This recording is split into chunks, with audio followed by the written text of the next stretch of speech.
Кинология борборуна багылып жаткан Арчи аттуу итти күчү кезинен үйрөтүп келишет. Немес дөбөтүп, кыска убакыттын ичинде бардык ыкманы өздөштүрдү. Баңгизаттарды табууга үйрөтүлүп жаткан Арчи бүгүн кесипкөй кызматкер. Негизи бул породадагы иттер адамга жакын болгондугу үчүн наркотикалык заттарга, жардыруучу заттарды кармоо үчүн гана колдонулат. Арчи кызмат учурунда буга чейин Ички иштер министрлигинин кызматкерлери менен биргеликте иш алып барып, ийгиликтерди жаратып келген. Атайын бул менен МВД менен атайын баягындай операцияга чыктык. Кийин анан Ноокат районунун жагына. Жыйынтыгында результат жакшы эле болду. Көрсөттү апер алды.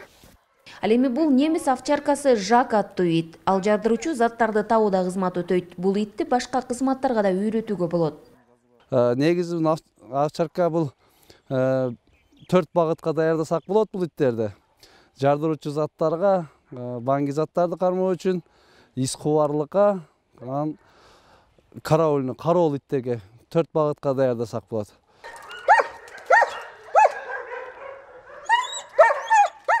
Ош шаарындагы кинология борборунда учурда 100гө жакын ит үйрөтүлүп жатат. Иттерге мүнөзүнө жараша ат коюлат. Мекен чегинде жүргөн жоокерлерге кинология борборундагы иттер чек араны мыйзамсыз кесип өткөн жарандарды кармоодо чоң жардам көрсөтүшөт. Алар өлкө аймагындагы көзөмөл өткөрүү жайларында унааларга кылдаттык менен катылган баңгизаттарды жана жарылуучу заттарды издеп табышат.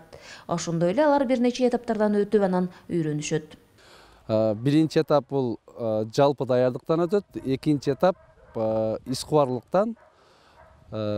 Көзөмөлдө өткөрүү жайларына келген кинологдор болсо наркотикалык заттарга жана жардыруучу заттарга даярдалат. Анын арасында кайра даярдоо курстары бар. Булар кинология борборунда окуп кеткен кызматтык ити менен 1 жыл 2 жылдын ичинде кайра келип 1 айлык кайра эскертме багытында окуп кетет кайра. Жоголгон буюм, акча, телефон жана башка буюмдарды да тапканга үйрөтүлгөн да иттер бар. Арасында Орто Азия мамлекеттери, Казакстан, Өзбекстан, Тажикстандан келген үйрөтүлгөн иттердин белдешине катышып, чемпион болууга жетишкендерин белгилеп кетүүгө болот.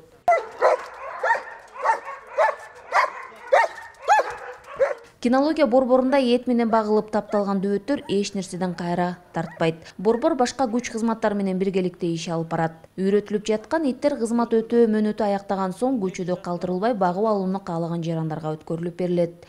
Гүлжан Ажиматова, Бектур Калыбек уулу, Ош шаары.